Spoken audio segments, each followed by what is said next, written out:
खुदावन तेरा आत्मा आज इन लाखों लोगों को छुए, इनके परिवारों को छुए। आज यीशु मसीह के नाम से मैं इनकी लाइफ्स के ऊपर रेस्टोरेशन की प्रोफेसी करता हूं। जो टूटा हुआ है आज से बनना शुरू हो यीशु के नाम में। जब मरा हुआ है वो यीशु मसीह के नाम से जीवित हो जाए। जो गिरा हुआ है वो यीशु मसीह के नाम से उठ जाए। जो बीमार है यीशु मसीह के नाम से वो चंगा हो जाए। जो गरीबी के श्राप के नीचे है यीशु मसीह के सामर्थ्य नाम में श्राप टूट जाए। आज जो शैतान के आत्मा के इन्फ्लुएंस के नीचे हैं, दुष्ट आत्मा जिनके अंदर खेलता है, मैं श्रापित करता हूं इस दुष्ट आत्मा को और घोषणा करता हूं भविष्यवाणी करते हुए, आज से यीशु मसीह का आत्मा तेरे ऊपर छाया करेगा और शैतान निकल जाएगा। आज उसका कोई अधिकार नहीं तेरे जीवन के ऊपर। और मैं उसको हुक्म देता हूं यीशु के नाम में, वो तुम्हारे शरीर को छोड़ दे और निकल जाए सदा के लिए यीशु मसीह के सामर्थ्य नाम में।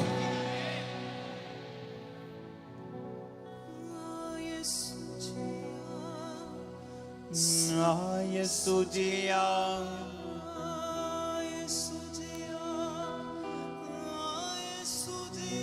अपने घुटनों के भार बैठकर अपने दोनों हाथों को उठा लो। याद रखो, अगर तुम खुदा के साथ वफादार नहीं हो तो तुम झूठ पर यकीन करने लगोगे, और यह बड़ी डेंजरस बात है। तुम ऐसी बातों में यकीन करोगे जहां तुम्हारा नुकसान होगा। तुम ऐसी बातों की ओर चल पड़ोगे जो आगे चल के तुम्हें दुखी करेंगी। इसलिए तो परमेश्वर ने कहा है कि मुझसे अलग होकर तुम कुछ नहीं कर सकते। बोलो ऊंची आवाज में, जितनी ताकत है गले में और पेट में, बोलो खुदावन आज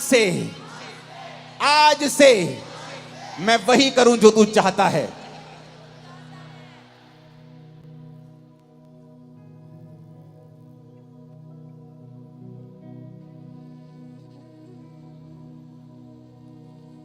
तेरा कलाम मेरे लिए रोशनी है खुदाबंद। आज मैं वो सुनूं और सेम ना रहूं। प्रभु यीशु मसीह के सामर्थ्य नाम में हम मांगते हैं, आमीन। जितनी खुशी है ना उस हिसाब से बोलना।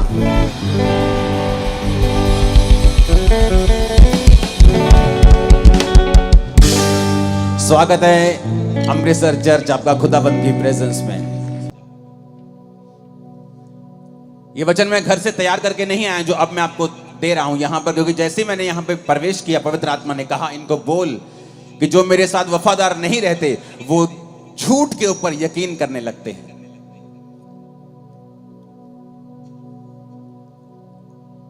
फिर आप कहेंगे कि मैंने पक्का पता सी मैं बिजनेस से कामयाब होना, पर मैं होया नहीं। क्योंकि मैं 15 लोगों को देखिया ये बिजनेस से कामयाब होए, इन्होंने यही काम किया सी, पर मैं कामयाब नहीं होया।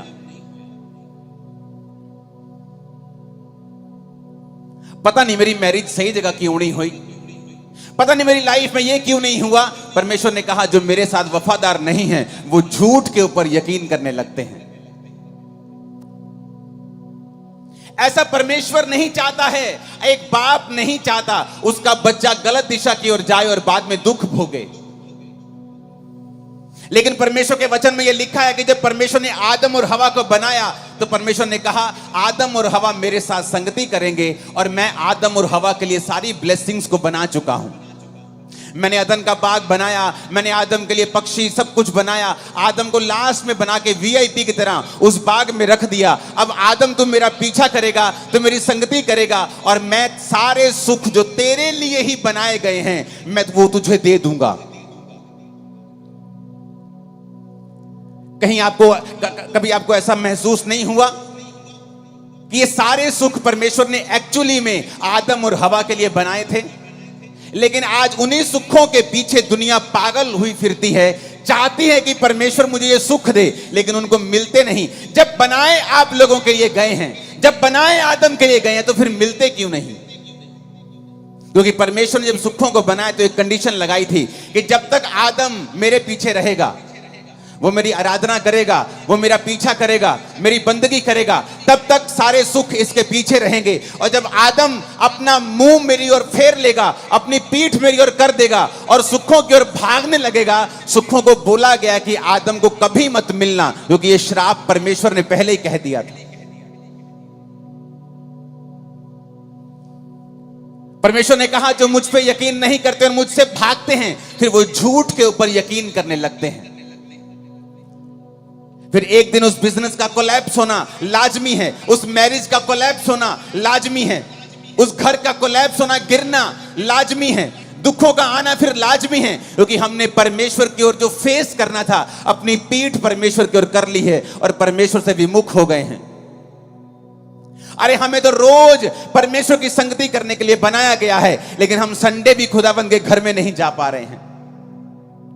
हमें हफ्ते में 2 दिन जाना ऐसा लगता है कि नहीं, ये तो बिब्लिकली नहीं है हफ्ते में 2 दिन चर्च जाना। संडे जाके भी कुछ लोग एहसान करते हैं और कुछ लोग संडे भी नहीं जाते हैं। जिस आदम को रोज परमेश्वर की संगति में रहने के लिए बनाया गया, वो आदम परमेश्वर से विमुख होकर बाकी वो सारे काम कर रहा है उन्हीं सुखों को पाने के लिए जो परमेश्वर ने आप लोगों के लिए ही बनाए हैं, लेकिन वो आपको मिल नहीं रहे। कहीं तो कमी है, कहीं तो मिसिंग पॉइंट है। कितने तक कुंडी हैगी पंजाबी च कहते कि जो मेरे लिए बनाया गया है वो मुझे ही मिल नहीं रहा है।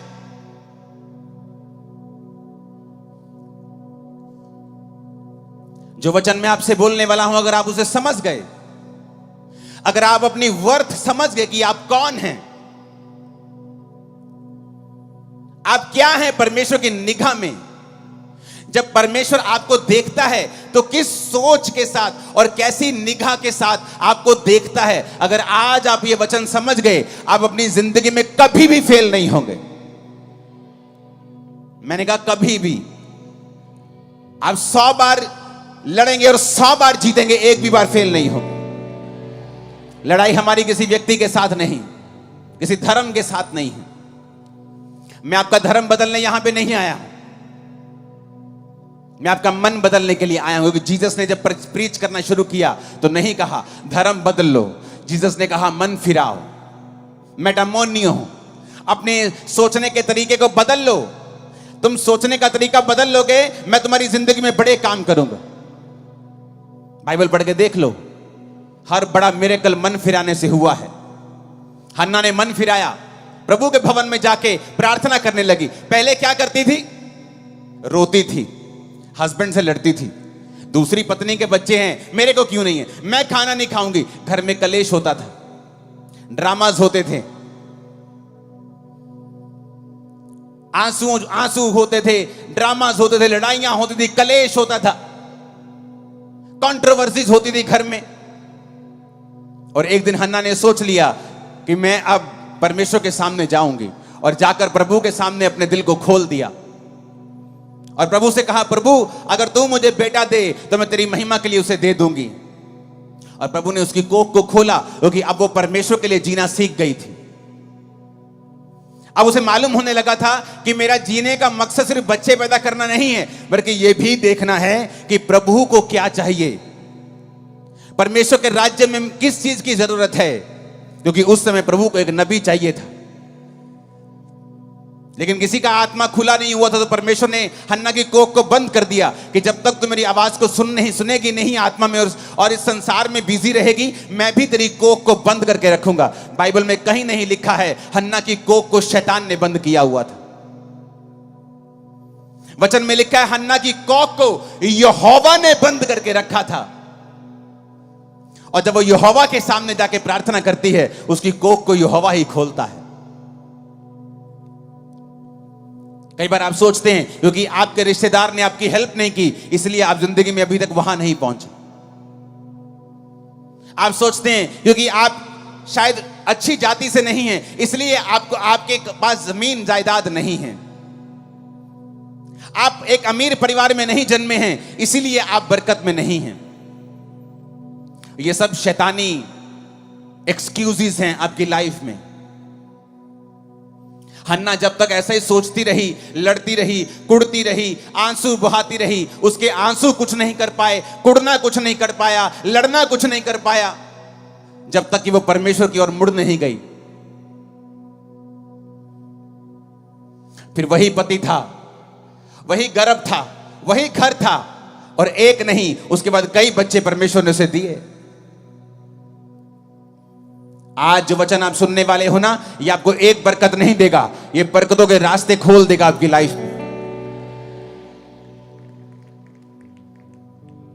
लेकिन आपको यह समझना पड़ेगा, मैं कौन हूं, आप कौन हैं। जब परमेश्वर आपको देखता है तो वो किस निगाह से आपको देखता है?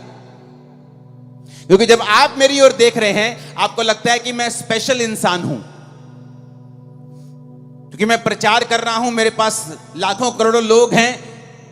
ऐसा नहीं है, मैं भी आपके जैसा ही हूं, लेकिन मैंने एक काम किया है जो शायद अभी आप कुछ कर रहे होंगे, कुछ नहीं कर रहे होंगे, कुछ करने वाले होंगे।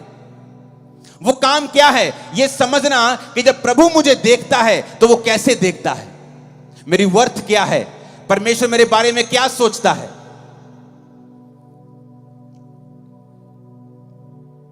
गिदोन के बारे में आज पढ़ेंगे, न्यायियों 6 उसकी 11 से लेकर 16 आयत को हम पढ़ेंगे। फिर यहोवा का दूत आकर बांज वृक्ष के नीचे बैठ गया, जो ओपरा में एबीएजरी योआश का था, और उसका पुत्र गिदोन एक दाख रस के कुंड में गेहूं इसलिए झाड़ रहा था कि उसे मिधानियों से छिपा के रखे। उसको यहोवा के दूत ने दर्शन देके कहा, हे शूरवीर सूरमा, हे शूरवीर सूरमा, यहोवा तेरे संग है। गिदोन ने उससे कहा, हे मेरे प्रभु, विनती सुन, यदि यहोवा मेरे संग होता, हमारे संग होता, तो हम पर यह विपत्ति क्यों पड़ती। जितने आश्चर्य कर्मों का वर्णन हमारे पुरखा ये कहकर करते थे कि क्या यहोवा हमको मिस्र से छुड़ा नहीं लाया, वो कहां रहे। अब तो यहोवा ने हमको त्याग दिया और मिधानियों के हाथ में कर दिया है। तब यहोवा ने उस पर दृष्टि करके कहा, अपनी इसी शक्ति पे जा, तू इजराइलियों को मिधानियों के हाथ से छुड़ाएगा। क्या मैंने तुझे नहीं भेजा? उसने कहा, हे प्रभु, विनती सुन, मैं इजराइल को कैसे छुड़ाऊं। देख, मेरा कुल मनुष्य में सबसे कंगाल, और मैं अपने पिता के घराने में सबसे छोटा हूं। यहोवा ने उससे कहा, निश्चय मैं तेरे संग रहूंगा, इसलिए तुम मिधानियों को ऐसे मार लेगा जैसे एक मनुष्य को। इस समय इजरायली जाति जो थी, परमेश्वर से मुंह फेर कर अपनी पीठ खुदा की ओर कर दी थी। जब पीठ परमेश्वर की ओर कर दी, तो परमेश्वर ने मिधानियों को इजरायलियों के खिलाफ कर दिया। पहले ऐसा नहीं था। ये सारे मिधानी, ये सारे लोग इजराइल से दब कर रहते थे, लेकिन जब तक वो खुदा के साथ रहते थे इजरायली, खुदा उनको जीत देता था। जब वो मुड़ गए परमेश्वर से, खुदा ने उनको हराना शुरू किया और मिधानी उन पर कब्जा करने लगे। परमेश्वर एक व्यक्ति के पास गया और गिदोन को कहा कि जा और तू उन्हें मिधानियों के हाथ से इजरायलियों को छुड़ाएगा। कहता, प्रभु, मैं कैसे छुड़ा सकता हूं, मेरा कुल, मेरा परिवार है ना, जो हमारे रिश्तेदारों में सबसे कंगाल है। हमें लोग सबसे बाद में बुलाते हैं शादी के ऊपर, मेन इंपॉर्टेंट काम पे तो हमें बुलाते भी नहीं है जी, हमें पूछते भी नहीं है। और मैं अपने परिवार में सबसे छोटा हूं। मेरा कुल कहता मेरा कुल मनुष्य में सबसे कंगाल है, हम सबसे गिरे हुए हैं। कहता, दूसरी बात यह है कि मेरा कुल सबसे ज्यादा गिरा हुआ है, सबसे छोटा है, और मैं अपने कुल में सबसे छोटा हूं। तो प्रभु, तुझे गलती लग गई है, तूने लीस्ट इफेक्टिव आदमी चुन लिया है। तूने ऐसा आदमी चुन लिया है जो सबसे कम खतरनाक है, सबसे कम इफेक्टिव है, जो बिल्कुल गया गुजरा है, जो रैंद खूंद है। कहता, तूने वो चुन लिया है। जैसे आज लोग सोचते हैं कि क्या परमेश्वर मेरी जिंदगी में काम करेगा। मैं तो एक छोटी जाति से आता हूं, मैं तो एक छोटे परिवार से आता हूं, मैं तो गरीब परिवार से आता हूं, मैं तो बीमार शरीर से आती हूं, मैं तो बांझ शरीर से आती हूं, मैं तो गरीब और बिल्कुल छोटे परिवार से आता हूं, मैं तो 3,000 रुपए महीने की जॉब करती हूं। क्या परमेश्वर मेरी लाइफ में ऐसा काम करेगा? मैं आपको गुड न्यूज देता हूं, मेरा यहोवा परमेश्वर जो 4000 साल पहले ऐसी बातें करता था, जो 5000 साल पहले ऐसी बातें करता था, फिर जीसस के समय वो ऐसी बातें करता था, पौलुस के समय कहता था कि मैंने तुच्छों को, मैंने गरीबों को, मैंने बीमारों को चुन लिया है, वो आज भी ऐसी ही बातें करता है और वो तुम्हें चुनना चाहता है और तुम्हें ऊंचा करना चाहता है। आमीन, ऊंचे वाला चाहिए चर्च। वो आज भी ऐसा ही है। गुड न्यूज यही है, वो आज भी ऐसा ही है। वो तुम्हारे फाइनेंस की कंडीशन को चेंज करना चाहता है, तुम्हारे परिवार की स्थिति को बदलना चाहता है। गरीबी के श्राप जो दादाओं परदादाओं से चलते आ रहे हैं, उन्हें तोड़ना चाहता है। वो बोलोगे वो कैसे टूटेंगे? अगर आप परमेश्वर की ओर मुड़ जाएंगे। दाऊद ऐसे परिवार से था जो बिल्कुल ही आम परिवार था। मैं आपको बताना चाहता हूं, दाऊद परमेश्वर से, कोई स्वर्ग से चुना हुआ व्यक्ति नहीं था। दाऊद पर तो परमेश्वर की प्लानिंग तक नहीं थी, क्योंकि हमेशा प्रभु की प्लानिंग घर के बड़े बच्चे पे होती थी, पहलोठे के ऊपर। तो जब शमूएल नबी दाऊद के घर में मसा करने के लिए गया, एक बच्चे को, यिशै को, दाऊद के भाइयों के घर में गया, यिशै के घर में गया, तो उसने बड़े बेटे को आते हुए देखा। परमेश्वर ने कहा मैंने इसे नहीं चुना, मैंने इसे अयोग्य करार दिया है। यानी प्रभु की प्लानिंग उसके ऊपर थी, पर वो अयोग्य करार दे दिया गया क्योंकि वो परमेश्वर के वचन पर वफादार नहीं रहा। जब वफादार नहीं रहा, योजना दूसरे बेटे पे आ गई, वो भी आया और वफादार नहीं। तीसरा, चौथा, सब आ गए, दाऊद वहां नहीं था। भूला हुआ बच्चा, भूला हुआ बच्चा। परिवार में ऐसा जन जिसकी कोई सुधि नहीं रखता, कोई पूछता नहीं कि बेटा भेड़े चरा रहा है, तूने रोटी खाई कि नहीं खाई, भेड़िए तुझे अटैक करते होंगे तो तेरी जान का खतरा, ध्यान रखा कर। नहीं, rejected, totally rejected by his family. इतना रिजेक्टेड कि फैमिली में एक फंक्शन है। पुराने समय में जब नबी किसी के घर जाया करते थे तो लोगों की टांगे कांपती थी कि या तो ये बड़ा तगड़ा कोई बड़ा समाचार पॉजिटिव लेके आया है और या ये बड़ा नेगेटिव लेके आया। बीच में कामते में तो ये नहीं आया, ये खाने पीने तो कुछ नहीं आया कि बहन जी कितना ठीक ठाक हो, ये पूछने के लिए तो नहीं आया ये। तो उनको डर रहता था कि शमूएल नबी क्यों आया है। इतना इंपॉर्टेंट काम घर में हो और आप अपने बच्चे को कैसे भूल सकते हो? क्योंकि वो आपकी फैमिली में कोई वर्थ नहीं रखता, इसलिए आप उसे भूल गए। उसकी कोई वैल्यू नहीं है, इसलिए आप उसे भूल गए। कहता एक रह गया, भेड़ बकरी को चराता है, उसे भूल गए हम। कहता उसे लेके आओ। जब वो आया तो मसा किया गया, रिजेक्टेड आदमी मसा कर दिया गया इजराइल का राजा होने के लिए। एक ऐसा सरप्राइज आपकी वेट कर रहा है जब आप परमेश्वर से वफादार रहेंगे कि आपके एनिमीज, आपके रिश्तेदार, आपके लोग सब आंखें खुली और मुंह खुला रह जाएगा जो होने वाला है। उसके लिए आपको प्रभु की ओर मुड़ना होगा।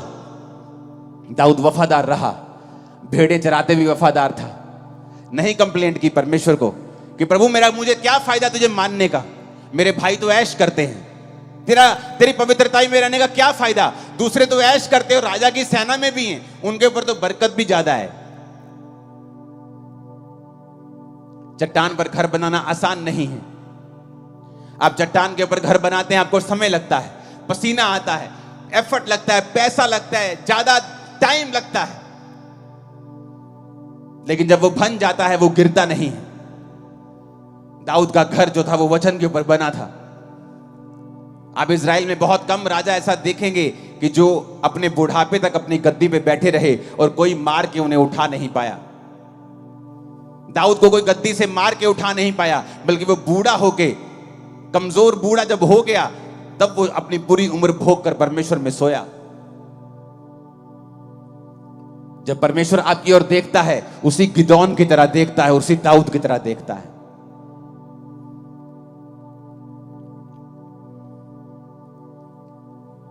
जब मेंटली अपसेट के अटैक होते थे और दुष्ट आत्मा मेरे पे जब अटैक करती थी तो कोई दवाई काम नहीं आती थी, कोई काउंसलिंग साइकेट्रिस्ट की काम नहीं आती थी। रोता था मैं, करलाता था, दुखी होता था बहुत। फिर मैंने नशे करने शुरू कर दिए एक्सट्रीम, और मैं परमेश्वर को जानता नहीं था।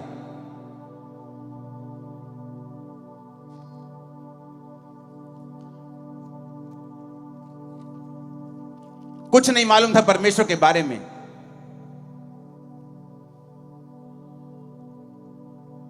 लेकिन जिस दिन यीशु मसीह के बारे में मालूम हुआ और मैं प्रभु में चलने लगा, नॉलेज नहीं थी परमेश्वर की। और एक पास्टर मुझे आत्मा में बोलता था, तू परमेश्वर का बहुत बड़ा दास है, तू परमेश्वर का माइटी जन है। मुझे लगता था कि मैं पागल हूं, शायद मैं मर जाऊंगा। तो मुझे तसल्ली देते रहते ये लोग। मैं क्रिश्चियन बन गया हूं ना, तो शायद मुझे झूठी तसल्ली देते रहते, मुझे मोटिवेट करते रहते हैं कि मोटिवेट करके इसको थोड़ा सा टेम्परेरी सुख मिल जाएगा, थोड़ा मेंटली स्टेबल हो जाएगा आदमी, तो थोड़ा दुख कम हो जाएगा। पर मुझे मालूम नहीं था कि वो पवित्र आत्मा से ऐसा बोलते हैं। मुझे मालूम नहीं, परमेश्वर उसी तरह मुझे देख रहा है जिस तरह वो गिदोन को देखता था। मुझे वो उसी तरह से देख रहा है जिस तरह वो अपने लोगों को, अपने पतरस को, जिस तरह से पौलुस को वो देखता था, जिस तरह वो दाऊद को देखता था कि मैं सबसे छोटे को चुन लूंगा, सबसे कमजोर को चुन लूंगा, मैं सबसे तुच्छ को, सबसे गरीब को, सबसे रिजेक्टेड को चुन लूंगा, ताकि जो अपने आप को बड़ा समझते उनको शर्मिंदा कर दूं। कभी नहीं सोचा था कि इतने लाखों लोगों में कभी प्रचार किया करूंगा, क्योंकि मैं कलीसिया में फ्रंट पे भी जब बैठता था तो अपने मुंह को नीचे करता था कि ताकि मेरे को कोई देखे ना। पीछे से मैं सबसे आगे जाके बैठता था ताकि लोग मुझे, मेरे फेस को देखे ना। मुझे इतने अटैक्स, इतनी शर्म, इतनी हिचक होती थी, मैं बैठ भी नहीं पाता था प्रभु की हजूरी में। नहीं तो अगर मैं अच्छा होता तो बोलता, प्रभु मैं कंप्यूटर इंजीनियर था इसलिए तूने मुझे चुन लिया। इसलिए मैं आज कहता हूं कि मैं सबसे तुच्छ था, सबसे कमजोर था, और परमेश्वर ने मुझे चुना। और यही वो प्लान आपके लिए रख के बैठा है, आपको उसके पीछे चलना है। मुझे याद है 2004 में जब मैं परमेश्वर में आया, उसके बाद मेरी लाइफ में मैंने ऐसी कोई गलती नहीं की। किसी लड़की के साथ कोई संबंध नहीं रखा, कोई शराब नहीं पी, कोई नशा नहीं किया। बपतिस्मा लेने के बाद सब कुछ छोड़ दिया, परमेश्वर के पीछे चलने लगा। एक अच्छा बिजनेसमैन था, अपने घर में काम, अपने बिजनेस में काम करके, अपने घर पे काम करके शाम को चर्च जाया करता था। भरोसा रखता था परमेश्वर के ऊपर। मेरे साथी बहुत से थे जो गुनाहों में थे, जो पाप में थे, चर्च में आत्मा में भरते, एक्टिंग भी करते थे, और बाद में वो लड़कियों के साथ विचार भी करते थे। ऐसे भी थे, बहुत से थे। पर आज उनकी जिंदगियां आम जिंदगियां हैं, और मेरी जिंदगी आज आम नहीं है, सब लोग जानते हैं। कारण क्या है? कारण मैं खास था ये नहीं, कारण यह है कि मैंने परमेश्वर के वचन को तोड़ा नहीं। मैं उसके वचन की कीमत को जानता था कि अगर परमेश्वर ने मुझे तुच्छ के रूप में चुना है तो मुझे समय लगेगा, मुझे प्रभु के पीछे चलना पड़ेगा, विश्वास रखना पड़ेगा, ताकि वो मुझे वैसा बना सके जैसा वो सोचता है। वो आपका प्रेमी परमेश्वर है। आप प्रभु को अपना जीवन देके देखो, वो दुनिया से लड़ लेगा आप लोगों के लिए, दुनिया झुका देगा आप लोगों के लिए, मैं आपको बता रहा हूं। और सब बातें मिलकर भलाई को पैदा करती हैं जो यीशु से प्रेम रखते हैं। मैं शुरू से परमेश्वर को देखना चाहता था। जब मैं परमेश्वर में नहीं था तब भी मेरे को एक परमेश्वर की ललक होती थी कि मैं परमेश्वर को देखना चाहता हूं, वो कौन है, कैसा दिखता है, क्या है।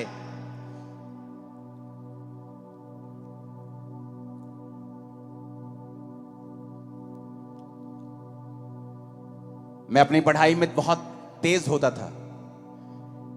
बहुत सी क्लासेस मैंने जंप की हैं, और मैंने जल्दी जल्दी अपनी उम्र से पहले क्लासेस पूरी करके बहुत यंग एज में मैं कॉलेज चला गया था।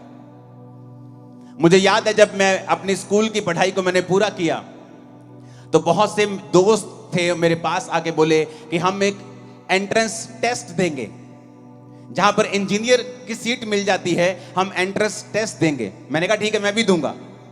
मालूम नहीं था, कोई गाइड करने वाला नहीं था, ये क्या करना है, ठीक है इंजीनियर बन जाते हैं, चलो ठीक है। हम सब तैयारी करने लग गए। मेरे सब दोस्त, हम सब अपने दोस्त की दुकान के ऊपर शाम को इकट्ठा होते थे स्कूल के बाद, जब स्कूल खत्म हो गया, कि हम इस एंट्रेंस टेस्ट की तैयारी करेंगे और इंजीनियरिंग में हम प्रवेश करेंगे। तो एक दिन जब मैं अपने दोस्त की दुकान के ऊपर था तो उसके पिताजी ने मुझे बुलाया, और उसके पिताजी ने मुझसे कहा, बेटा तू जानता है कि बड़े कॉम्पिटिटिव एग्जाम है ये, बहुत कम लोगों का नंबर लगता है इसमें, बड़ी कंपटीशन है आजकल, तो बेटा तू अपने घर में तैयारी किया कर। क्योंकि जो मेरा दोस्त था उसका बड़ा भाई उस कॉम्पिटिटिव एग्जाम को एक बार दे चुका था, उसका क्लियर नहीं हुआ था, और वो मेरी भी तैयारी करवाता था। तो मुझे कभी गुस्सा नहीं लगा। शुरू से मेरी आदत ये थी, मुझे मालूम था कि जो खुदाबंद मेरे साथ परमेश्वर करेगा वो अच्छा ही करेगा। मैंने कहा ठीक है अंकल, कोई बात नहीं। मैं अपने घर पे जाकर तैयारी करने लगा। ऐसा कोई मेरे मन में मैं इनको बताऊंगा, मैं इनको दिखाऊं, मेरे मन में ऐसा कभी नहीं आता। शुरू से ही नहीं ऐसा मेरा मन, ना तो क्रिश्चियनिटी के पहले था ना बाद में, तो बिल्कुल ही नहीं।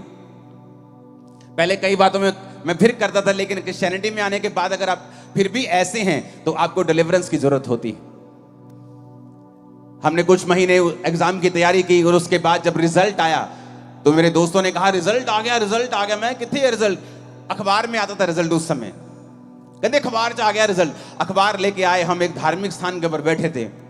जब अखबार खोली वो सारे फेल थे और मैं अकेला पास था। सारे फेल थे, सारे के सारे फेल थे वो। और मेरा रैंक इतना ऊपर आया कि मुझे फ्री सीट मिली थी। मैंने अपनी इंजीनियरिंग के लिए पैसे खर्च नहीं किए, तो मुझे फ्री सीट मिली क्योंकि मेरा जो रैंक था पंजाब में बहुत ऊपर था। तो मैं आपको ये इंसिडेंट इसलिए बता रहा हूं, अगर आप सच्चे हैं और अब तो परमेश्वर आपके संग है, कोई आपके साथ कितना भी बुरा करने की कोशिश क्यों ना करे, वो आपकी भलाई में बदल जाएगा। इमेजिन करो, जिस किताबों से, जिस गाइड से वो पढ़ रहे थे और मुझे पढ़ा रहे थे, अगर वो फेल हुए तो मैं तो होता ही होता फिर। पर देखो परमेश्वर ने मुझे उनसे दूर कर दिया और मैंने अपनी अलग किताबें परचेज की। माई हीरा गेट गया जलंधर में, अलग किताबें ली और मैं खुद पढ़ने लगा, खुद सीखने लगा और खुद एग्जाम की तैयारी करने लगा। कई बार आप सोचते हैं, हन्ना सोचती है कई बार, हाँ ये जो सौतन है ना मुझे चिढ़ाती रहती है मेरे को, इसको छोड़ूंगी, इसको मार दूंगी। लेकिन अगर आप ध्यान से बाइबल पढ़ के देखें तो परमेश्वर का जो मिरेकल हन्ना की लाइफ में हुआ, उसकी सौतन एक वजह है। क्यों? वो चिढ़ाती थी और हन्ना परमेश्वर की ओर चली गई। अगर वो चिढ़ाती नहीं, ओनू बांझ ना कहती, चल तू तो बांझ है, तेरे तो होना ही नहीं, मेरा हस्बैंड तो मेरे नाल है, साडा बड़ा प्यार है, तेरे ना तो कभी होना नहीं, ऐसी बातें बोलकर उसको चिढ़ाती थी। और उसने उन बातों का गुस्सा नहीं किया, परमेश्वर के सामने गई और परमेश्वर के सामने सारा कुछ उंडेल दिया। गुस्सा मत कर जब लोग आपके खिलाफ बोलें। अरे भाई, वो आपकी पीआर है, वो आपको मशहूर कर रहे, जो आप पहले नहीं कर पा रहे थे अब आप और कर पा रहे हैं, उनकी वजह से थैंक्स करो उनका। पहले इतना बड़ा पंडाल कभी नहीं लगा अमृतसर में, थैंक्स करो। वो तो मशहूरी करने वाले फ्री के, कि आप चर्च के पैसे को जरूर मशहूर करने में लगाएंगे, लोगों को करने तो आसान हो जाएगा आपका काम। आपके विरोधी आपके लिए ही काम करने लगते हैं जब आप प्रभु से प्यार करने लगते हैं। वो इनडायरेक्टली आपको फायदा देने लगते हैं, आपके लिए ही काम करते हैं दिन रात आपका नाम ले लेकर, क्योंकि परमेश्वर आपके संग है। सब बातें मिलकर भलाई को पैदा करती हैं। रोमियो 8 उसकी 28 आयत में लिखा है, रोमियो 8 उसकी 28 आयत, हम जानते हैं कि जो लोग प्रभु से प्रेम रखते हैं उनके लिए सब बातें मिलकर भलाई ही को उत्पन्न करती हैं, अर्थात उन्हीं के लिए जो उसकी इच्छा के अनुसार बुलाए गए हैं। आप कई बार दुखी हो जाते हैं कि प्रभु ये मेरे 3 दोस्तों ने मुझे त्याग दिया। अरे उसने इसलिए त्याग दिया शायद कि तू परमेश्वर से प्रार्थना कर सके, तू प्रभु के करीब जा सके। लेकिन हम अपने जीवन के आसपास की घटनाओं को कैप्चर करने में और उनको आत्मिक रीति के साथ समझने में फेल हो जाते हैं, और जो पास हो जाते हैं, जो समझ जाते हैं कि मेरे जीवन में अगर यह घटना हुई है इसका आत्मिक कारण क्या है। 2017 में बहुत क्रूसेड्स जब होते थे, 2017 की बात है ये, 17, 18, 19 लगातार हुआ करते थे। एक महीने में 18 बड़ी मीटिंग्स हुआ करती थी, मुझे याद है। और लोग पूछते थे ऐसा क्या आप करते हो कि आपके हर क्रूसेड में भी तो 10 दिन पहले क्रूसेड हुआ, अभी फिर लाखों लोग बैठे हैं, अभी फिर 15 दिन हुआ, अभी फिर लाखों, ऐसा क्या कर रहे हो आप? मैंने कहा मैं कुछ नहीं कर रहा हूं, मैं कोई खरबोपति थोड़ी हूं कि मेरे पास इतना पैसा है कि मैं अपनी उसे यूज करूं। नहीं, परमेश्वर जब आपके ऊपर कृपा करता है। और जब 2017 में लोग मुझसे पूछते थे कि आप इतने विरोध से होके क्यों गुजरते हो, मैंने कहा इसलिए क्योंकि मेरी बरकत ऐसी है जैसी किसी की नहीं है, इसीलिए मैं होके गुजरता हूं। बाइबल कहती है उन्होंने मुझसे व्यर्थ बैर किया, वो आपसे व्यर्थ बैर करेंगे बिना किसी कारण के। लेकिन अगर आप आत्मिक रीति से नहीं समझेंगे कि ये क्यों हो रहा है, मुझे मालूम था कि ये क्यों हो रहा है, ये फालतू की चीजें क्यों हो रही हैं? क्योंकि परमेश्वर एक बड़ा रिजल्ट देने के लिए जा रहा था। जब आप समझ जाएंगे आपकी लाइफ में क्यों हो रहा है, कई बार आपको ठोकर लगती है आपके पति से, आपकी पत्नी से, आपके बच्चे से, आपके बाप से, आपके बिजनेस से आपको ठोकर लगती है, कई बार आपके पार्टनर से ठोकर लगती है। आप सोचते हैं कि इंसान बुरा है, नहीं, आप उसका आत्मिक रीजन देखने की कोशिश करें, प्रभु की ओर मुड़े, प्रभु से पूछें मेरे साथ ऐसा क्यों हो रहा है, वो आपको बताएगा क्यों हो रहा है। सब बातें मिलकर भलाई पैदा करती हैं उन लोगों के साथ जो प्रभु से प्यार करते हैं। बात प्यार करने की है, बात यह है कि आप प्रभु के साथ जुड़े हुए हैं कि नहीं हैं। आप प्रभु से प्यार करते हैं, आप नशा कैसे बेच सकते हैं? क्या नॉनसेंस है कि आप प्रभु से प्यार करते हैं नशा बेचेंगे?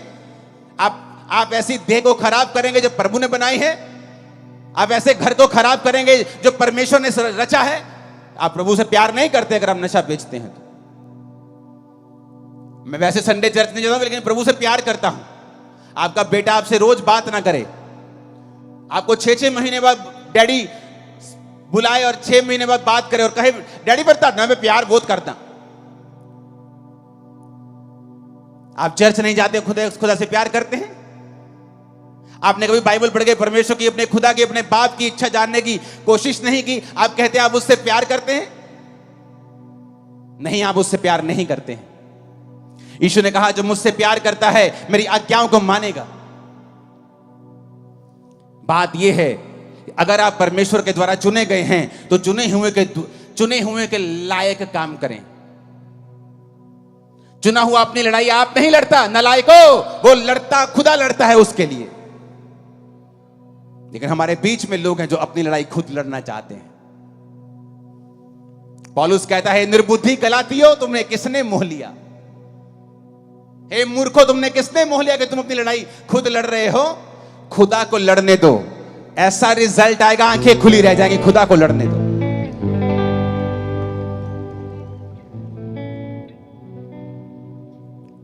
मैं जानता हूं कि परमेश्वर आपसे प्यार करता है। आप मेरे ही भाई, मेरे ही बहन हैं, क्योंकि प्रभु आपको मेरी तरह ही ऊंचा करने वाला है, मैं जानता हूं। आप बोलोगे इतना हो सकता है, आप उससे कहीं अधिक ऊंचे हो सकते हैं। खुदा कुछ भी कर सकता है, वो किसी का पक्षपात नहीं करता है। आप चले तो सही परमेश्वर में, आप उसकी योजना में यकीन तो रखें, आप प्रभु की ओर मुड़े तो सही। फिर देखें आपकी लाइफ में ऐसी घटनाएं शुरू हो जाएंगी होनी जो खुदा कर रहा होगा। हर एक घटना आपकी मनपसंद की नहीं होगी, लेकिन आप खुदा से अगर प्यार करते हैं वो आपको बेनिफिट देके जाएगी, आपका भला करके जाएगी। सब बातें मिलकर भलाई को पैदा करती है। सब बातें, सब अपने पड़ोसी को बोलो, सब बातें ऊंची आवाज में। नहीं, ऐसे नहीं, 7 बार बोलो, अलग अलग पड़ोसी को बोलो, बोलो सारियां गल्ला, सब बातें बोलो पड़ोसी को। पूछो पड़ोसी को, बोलो कुछ बातें कि सब बातें? पूछो सब बातें कि कुछ बातें? कहता सब बातें। अगर तू खुदा से प्यार करता है और शैतान ने तेरा कुछ नुकसान करने की कोशिश की है, वो भी तेरी भलाई में बदल दूंगा, तेरी चंगाई में बदल दूंगा, तेरी बरकत में बदल दूंगा, तेरी मशहूरी में, तेरी ऊंचाई में बदल दूंगा उस नीचाई को। उसने ये नहीं कहा कुछ बातें, कि जब तू खुदा से प्यार करेगा 99% बातें तेरी भलाई पैदा करेंगी, लेकिन 1% अटैक होगा, ऐसा नहीं लिखा है। कहता सब बातें मिलकर भलाई पैदा करेंगी। सब बातें आपके साथ जो भी हो रहा है आज के बाद, अगर आप खुदा में आ गए, आज जीवन दे दिया खुदा को, खुदा आज से मैं तेरा हूं, ये भविष्यवाणी वचन के अनुसार कर रहा हूं, तुम्हारी जिंदगी में होने वाली हर घटना तुम्हें फायदा देके जाएगी। 7 आमीन चाहिए, अलग अलग हाथों को हिला।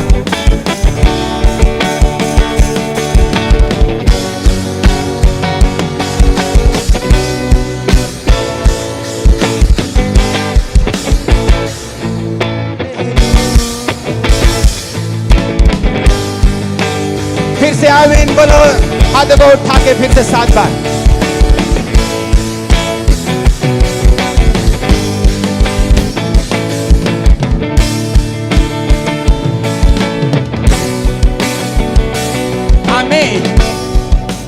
आमीन। सब बातें कि कुछ बातें?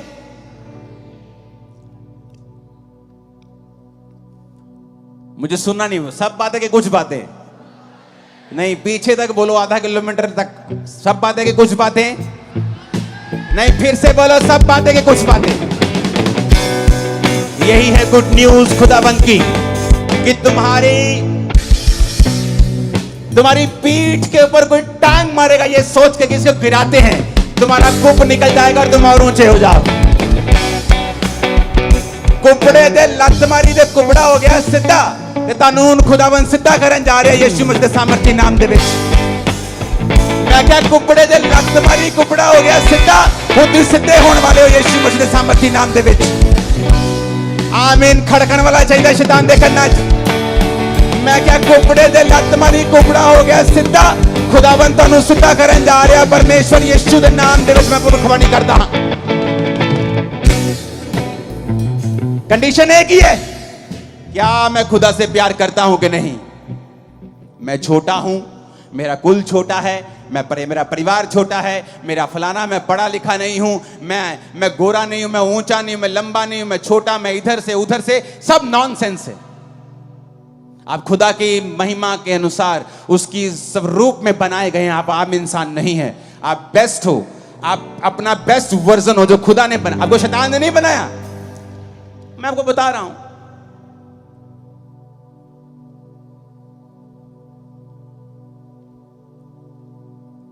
न्यूज चैनल देखो,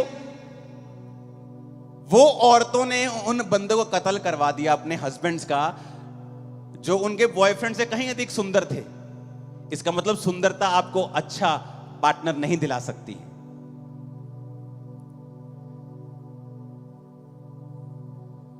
कौन दिला सकता है? परमेश्वर। धरती की कोई भी स्किल गारंटी नहीं है कि आपको ये सब मिल जाएगा, बट अगर परमेश्वर आपके संग है, आप बेस्ट हासिल करोगे अपनी लाइफ में। बेस्ट यीशु मसीह के नाम में, उसके नाम में। क्या आप उससे प्यार करते हैं? तो अपने व्हाट्सएप से डिलीट कर दें वो नंबर जो खुदा को पसंद नहीं। उस फेसबुक चैटिंग को डिलीट करके आज ब्लॉक कर दें जो खुदा को पसंद नहीं है, क्योंकि आप मकसद समझे परमेश्वर का। वो आपसे प्यार करता है, गिदौन की तरह आपको देखता है, आपके जरिए बड़े काम आपके परिवार और आपके नगर में करना चाहता है। उसको समय चाहिए, आपकी कॉपरेशन चाहिए, आपकी निर्भरता चाहिए परमेश्वर के ऊपर। फिर देखिए वो क्या करता है। हालेलुया। ऊंची आवाज से बोलो हालेलुया। आप मेरी बातों को समझ रहे कि नहीं? और यही परमेश्वर चाहता है आपकी लाइफ में हो। मत घबराएं, मत डरें।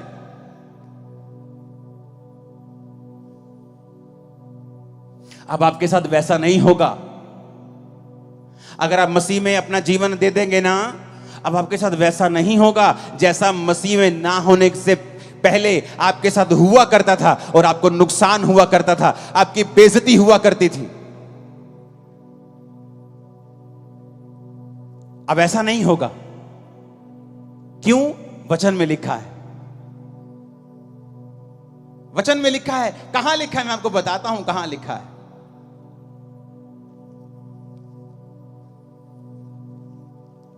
बाइबल में 3 घटनाएं ऐसी हैं। मरकुस 10 उसकी 33 से 34 आयत, मरकुस 8 उसकी 23 आयत, और मरकुस 14 उसकी 62 से 65 आयत।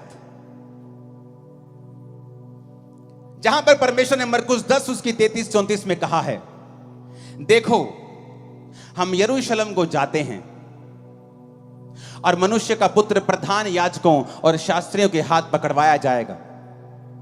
वे उसको घात के योग्य ठहराएंगे और अन्य जातियों के हाथ में सौंपेंगे। वे उसको ठट्ठों में उड़ाएंगे और उस पर थूकेंगे और कोड़े मारेंगे और उसे घात करेंगे, और 3 दिन के बाद वो जी उठेगा।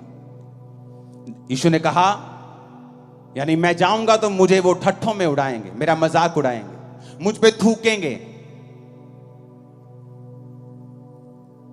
मरकुस 8 उसकी 23 में लिखा, उसने अंधे का हाथ पकड़ गांव के बाहर ले जाकर उसकी आंखों में थूक कर उस पर हाथ रखे और उससे पूछा, क्या तू कुछ देखता है?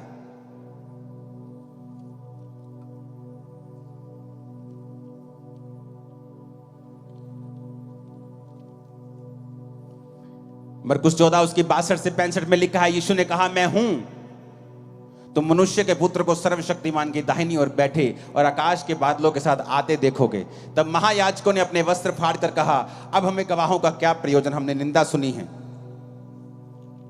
65 में लिखा, तो कोई उस पर थूकने, कोई उसका मुंह ढाकने और कोई मुक्के मार के कहने लगा, भविष्यवाणी कर। अगर आप बाइबल को ध्यान से पढ़ें तो बहुत से अनपढ़ ऐसे हैं जो बोलते हैं कि बाइबल में बहुत बार गलत लिखा होता है, शोध की गई है बाइबल में। मैं आपको गारंटी के साथ कह सकता हूं, बहुत सी पत्रियां, बहुत सी परमेश्वर के बारे में बुक्स लिखी गई होंगी, पर जो बाइबल में शामिल किया गया है ये 100% परफेक्ट है। और बाइबल जब से बनी है एक भी शोध इसमें नहीं की गई है, ना ही कभी की जाएगी। क्यों? क्योंकि जब बाइबल लिखी गई तो वो यूनानी भाषा में लिखी गई, नया नियम। और यूनानी भाषा इतनी बड़ी है कि उसमें अगर मैं बोलता हूं मैं आपसे प्यार करता हूं, तो उसके भी बहुत सारे रीजन हैं कि मैं आपसे भाइयों वाला प्यार करता हूं, फिलियो। लेकिन हिंदी में क्या लिखा है? प्यार। मैं तुमसे अनकंडीशनल प्यार करता हूं, प्रभु कहता मुझसे अगापे प्यार कर। लेकिन बाइबल में हिंदी में क्या लिखा है? प्यार। यूनानी में लिखा है अगापे लव, फिलियो लव। तो बाइबल में जब ट्रांसलेशन करने वाला इतना धनी नहीं होता था, तो वो प्यार को जैसे प्यार लिख दिया। लेकिन जब उनको बाद में मालूम होता था कि यूनानी भाषा में ये भाइयों वाला प्यार लिखा है, तो उसके लिए वो शब्द को चेंज कर देते थे। एडिट नहीं हुई बाइबल कभी भी, उन्होंने अपने आप की गलती को सुधारा है। बाइबल बिल्कुल करेक्ट है। यहां पर 3 बार परमेश्वर के ऊपर थूकने का जिक्र आया और तीनों बार अलग अलग इंसिडेंट है। एक बार परमेश्वर ने उसकी आंखों में थूका, दूसरी बार प्रभु ने खुद अपने मुंह से कहा, मरकुस 8 उसकी 23 में, कि वो मुझ पर थूकेंगे। और तीसरी बार जब वो महायाजकों के सामने था तो लिखा, कोई उसको थूकने लगा और कोई उसको थप्पड़ मारकर कहने लगा कि भविष्यवाणी कर, तुझे किसने मारा।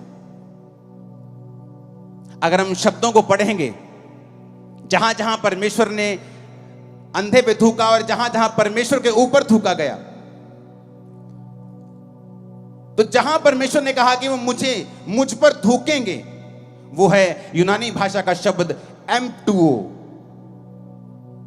जिसका मतलब है टू स्पिट एट, यानी किसी के ऊपर थूकना। जब परमेश्वर ने यह कहा कि मैंने अंधे को थूका और उससे उस पर हाथ रखे, उसका मतलब है पटुओ। EM हट गया, सिर्फ एक ही शब्द है। अगर गलत होता तो दोनों गलत होते, दो जगह गलती कैसे हो सकती? एक का मतलब है पटुओ, एक का मतलब M2O। M2O का मतलब किसी पे थूकना, पटुओ का मतलब थूकना। थूकना, मेरे मुंह में कुछ चला गया, खाना गंदा है, खराब है, थूक दिया। M2O किसी पे थूकना। फिर से पढ़ेंगे उसको।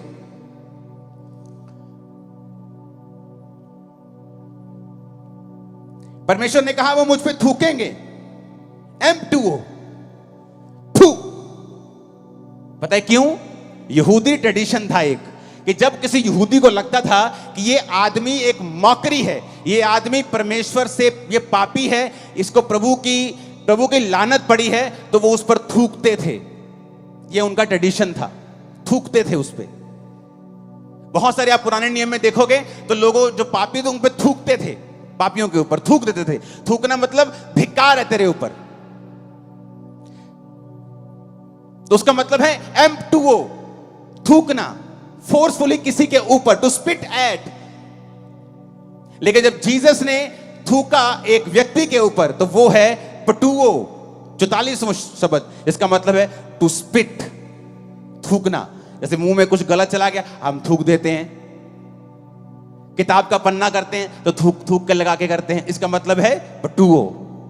तो एक ही शब्द है बाइबल में। आप जानते हैं कि जब परमेश्वर उस अंधे के पास आया तो उसको थूक कर चंगा क्यों किया? क्योंकि सारी उम्र लोग यही सोचते थे और चेले भी यही सोचते थे कि परमेश्वर इसने पाप किया कि इसके घराने ने पाप किया कि ये अंधा, यानी उनके मन में था कि he is a definitely big Sinner, ये बड़ा कोई तगड़ा पापी है, या ये या इसके मां बाप। तो जब भी वो उसके सामने से निकलते थे, अंधे के सामने से, उसको क्या करते थे? वो थूकते थे। कौन सा थूकना?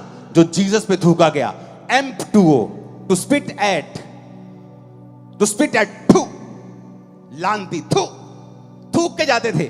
आप जानते जब वो अंधा परमेश्वर के सामने आया तो अंधे को थूक डलवाने की आदत पड़ चुकी थी, उसको बेइज्जती की, उसको मालूम था कि यहूदी उस पर थूकते हैं, क्योंकि यहूदी ये समझते थे कि या तो ये पापी है या इसके मां बाप पापी हैं। तो जब वो परमेश्वर के सामने आया तो प्रभु ने क्यों उस पर थूका? क्योंकि प्रभु ने कहा, लोगों ने तुझ पे थूका, तेरी बेइज्जती की, मैं इसी थूक से तुझे चंगा करूंगा, मैं इसी थूक से तुझे हील करूंगा। आप सोचते हैं कई बार, आप जब प्रभु में नहीं होते, आपके रिश्तेदार आते हैं जो अमीर होते हैं, आपकी बेइज्जती करते हैं। आपका दोस्त जो थोड़ा प्रभावी होता है, आपकी बेइज्जती करता है। आप फिर परमेश्वर में आ जाते हैं, आपको बेइज्जती करवाने की आदत हो गई है, क्योंकि आप गरीब हैं। कभी कोई रिश्तेदार बेइज्जती कर जाता है, कभी कोई रिश्तेदार बेइज्जती, कभी कोई दोस्त बेइज्जती, आपको बेइज्जती करने की आदत हो गई।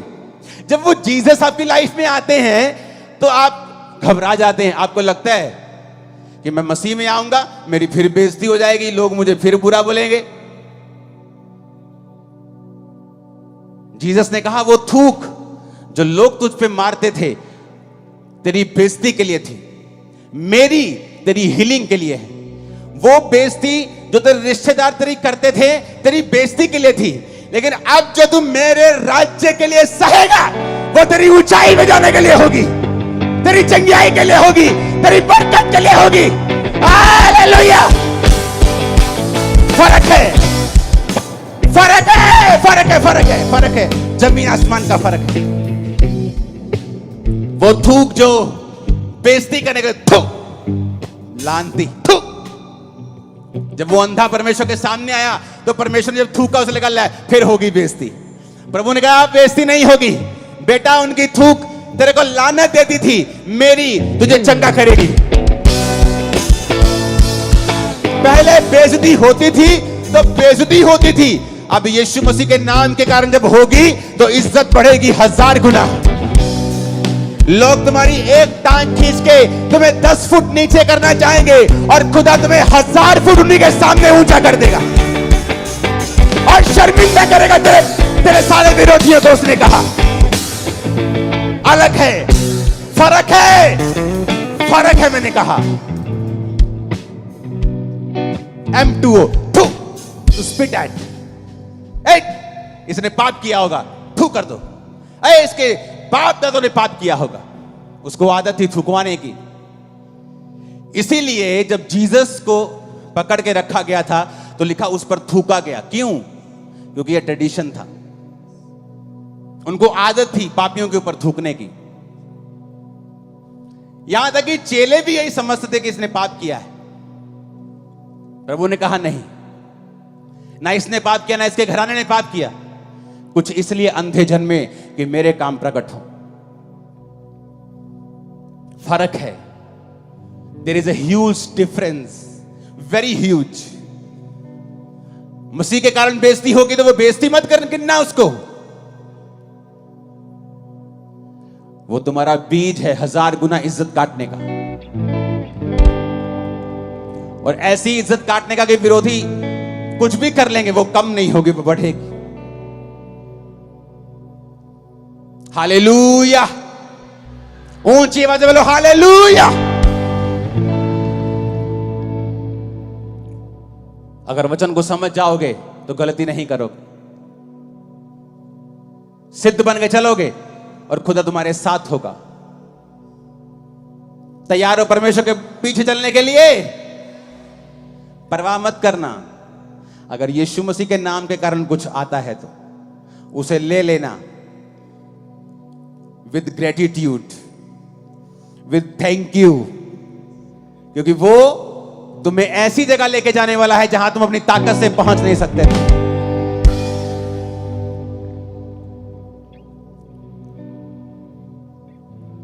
प्रभु के पीछे चलने के लिए अगर तैयार हो तो तुम्हारी जिंदगी बदलने के लिए तैयार है।